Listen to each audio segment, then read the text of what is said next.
Hello students, today we are going to see a new lesson which is magnetism and magnetic effects of electric current.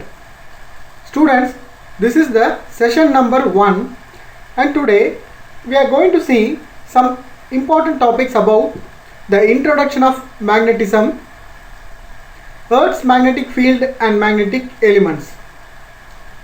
Students, let me give some simple introductions about this magnetism. Magnetism is a physics phenomenon created by moving charges. There are two types of magnets. They are permanent magnets and electromagnets. Electric and magnetic fields are the fields which are joined together, and we saw that both field as a electromagnetism. Do you know magnetism is a force that affects magnetic objects in a magnetic field? Let's see more about this magnetism.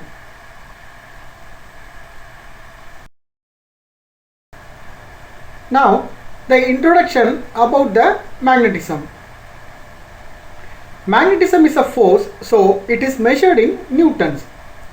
Magnetism is a non-contact force because it can be act without objects touching. Students, magnetism can be attractive when two opposite poles, that means the south and north poles, are near one another, or repulsive when two like poles, same south and south poles, are placed near one another. Magnet produce a magnetic field around that particular bar or particular magnet. If iron, cobalt, nickel are in that magnetic field, they will be attracted to the magnet. Do you know, students, electric fields are created by static, that means not moving charged objects, but these magnetic fields are created by the moving charges. Let me tell you the fundamental property that creates magnetism in the electron's spin. A bar magnet has some properties that are quite similar to those of an electric dipole. I think you know more about this electric dipole, which we learned in the lesson 1 electrostatics.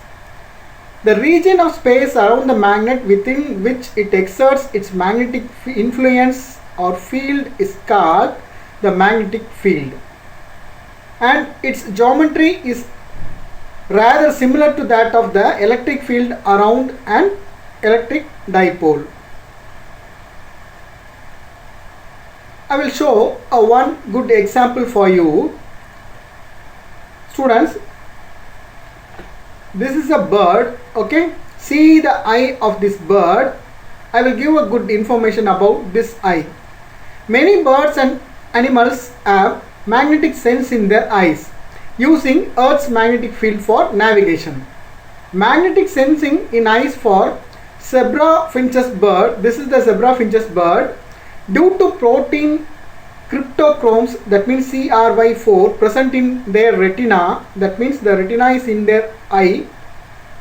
It uses Earth magnetic field for navigation. So you can now learn more about this magnetic sensing, even though it is in the birds also.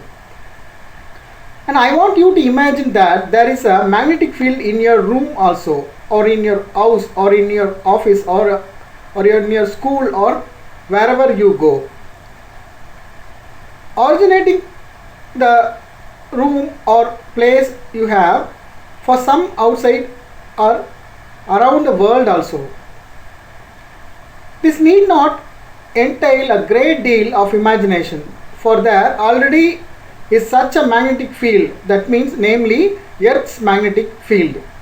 I will tell you that the field within that room is uniform, but I shan't tell you anything about either its magnetic or its direction. Magnetic attraction and repulsion. Magnetic materials have two dipoles. Opposite poles attract, that means North Pole attracts the South Pole and South Pole attracts the North Pole. Same poles repel. South poles repels the north and the north pole repels the north. These are the some magnetic and electric equipments. In these equipments, both the magnetic field and electric field are combined together for the function of these materials.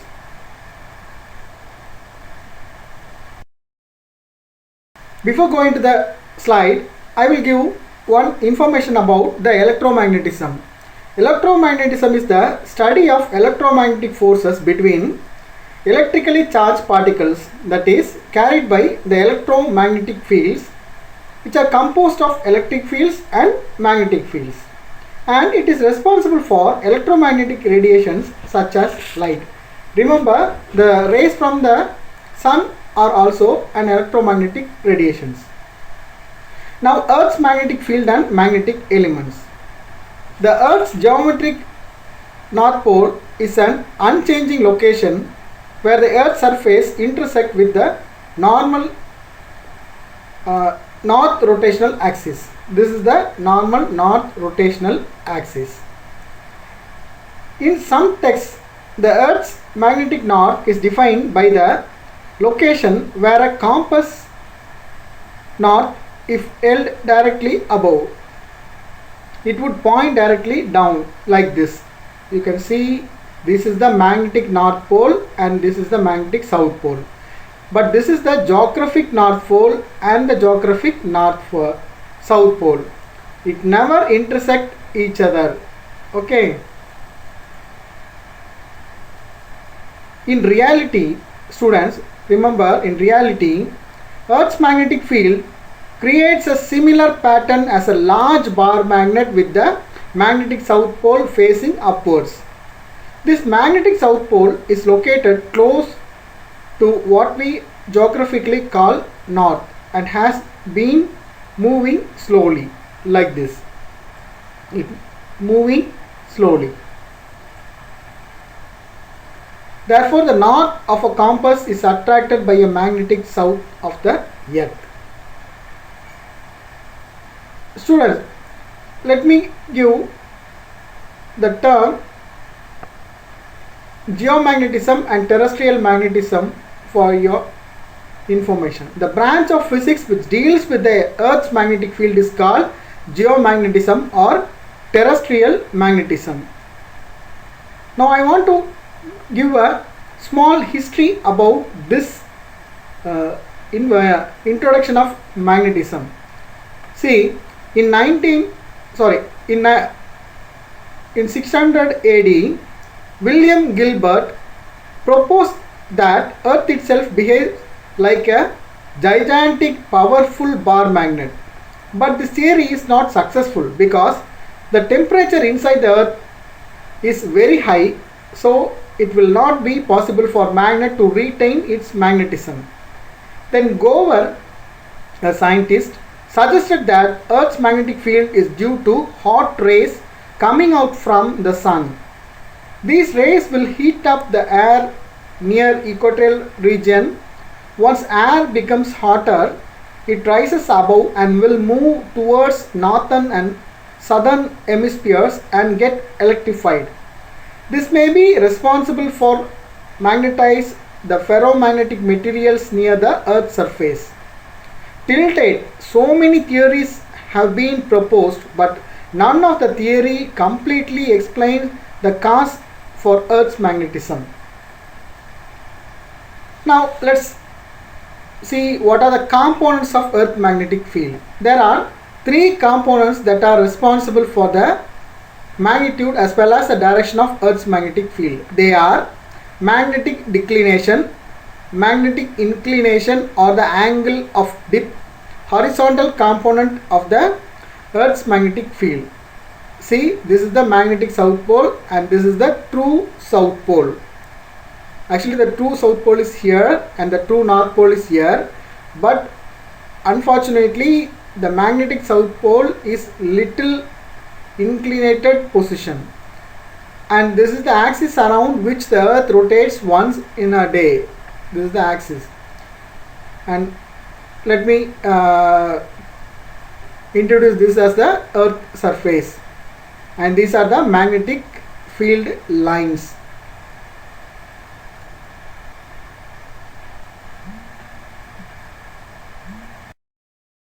Like this.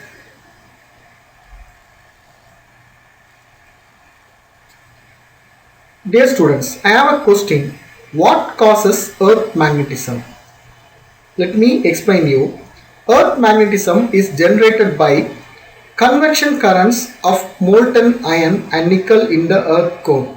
We all know the earth is full with the nickel and iron core, and if you dig the earth very deeper, probably more than kilometers, you can see a lot of iron cores are there inside the earth.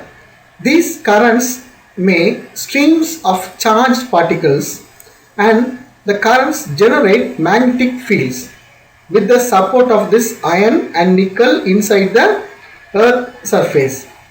Then the magnetic fields which from the earth deflects ionizing charged particles coming from the sun, which is called as solar wind, and prevents them from entering our atmosphere.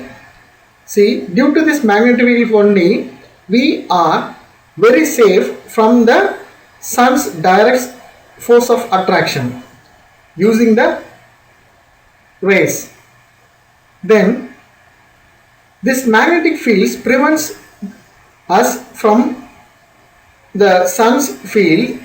Without this magnetic shield, the solar wind could have slowly destroyed our atmosphere, preventing life on Earth to exist. Mars does not have a strong atmosphere that can sustain life because it does not have a magnetic field protecting it, just like as our Earth. The Earth magnetic poles are not aligned to the actual geographic north and south poles, which I mentioned you earlier. Now let us move to see what do you mean by this magnetic declination. See, actually this is the geographic meridian, okay, and this is the declination angle D, which is meant for angle of declination. This is the original and this is going to be the declination angle. The magnetic declination is defined as the angle between the true north and the magnetic north.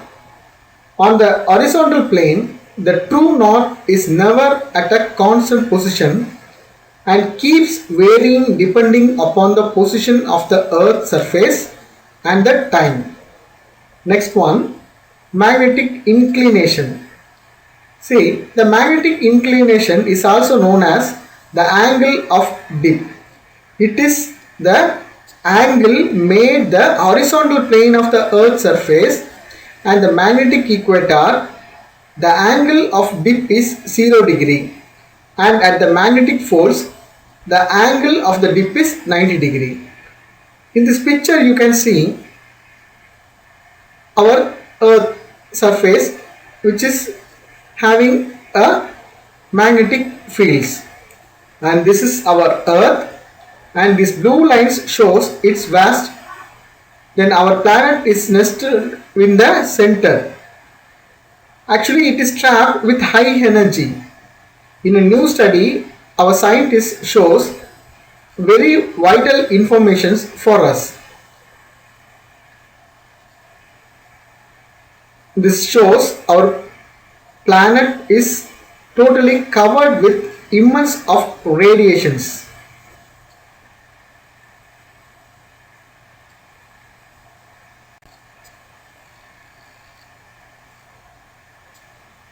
Now let's see the horizontal components of the earth magnetic field. There are two components to explain the intensity of the earth magnetic field. One is horizontal component H, another one is vertical component V. See, in this picture you can see the geographical equator the magnetic equator, the geographical meridian and magnetic meridian. It little differs from the geographical equator and the magnetic equator, and this shows the angle of declination. Okay, and this is differ from the geographical meridian and magnetic meridian. Now, the component of Earth's magnetic field along the horizontal direction in the magnetic meridian, this horizontal direction magnetic meridian is called as horizontal component of the Earth's magnetic field, which is denoted by BH. So let BE be the net Earth's magnetic field. Hereafter we are going to use BE as the Earth magnetic field and BH as the horizontal component of the Earth's magnetic field.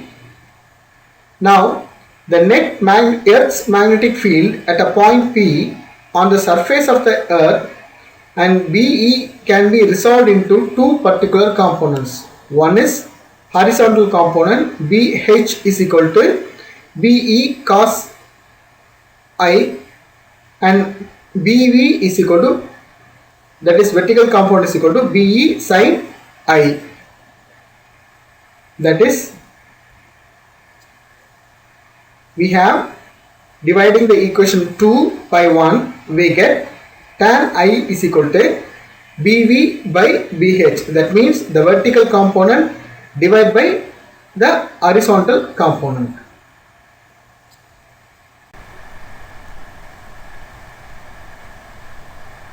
Let's see the magnetic equator. Students, the Earth's magnetic field is parallel to the surface of the Earth, which is horizontal, okay, which implies that the needle of magnetic compass rests horizontally. I show this horizontal position in the slide before you saw, at an angle of dip, that is I is equal to 0 degree, as we saw in the figure. BH is equal to BE or B, and BV is equal to 0, and this implies that the horizontal component is maximum at equator and vertical component is 0 at the equator region. Next one is magnetic dipoles or magnetic poles. The Earth's magnetic field is perpendicular to the surface of the Earth, that is, it is in vertical position, which implies that the needle of magnetic compass rests vertically at an angle of dip. Here the angle of dip I is equal to 90 degree, as we saw in the figure. So BH is equal to 0 here, and in the magnetic equator we got BH is equal to BE and BV is equal to BE. That means it shows that the vertical component is maximum at poles and horizontal component is 0 at the poles. This seems to be very much opposite to the magnetic equator.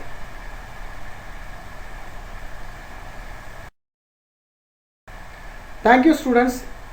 Follow each and every videos of this lesson, because this is not a lesson that you expected or that you received in the last 2 units.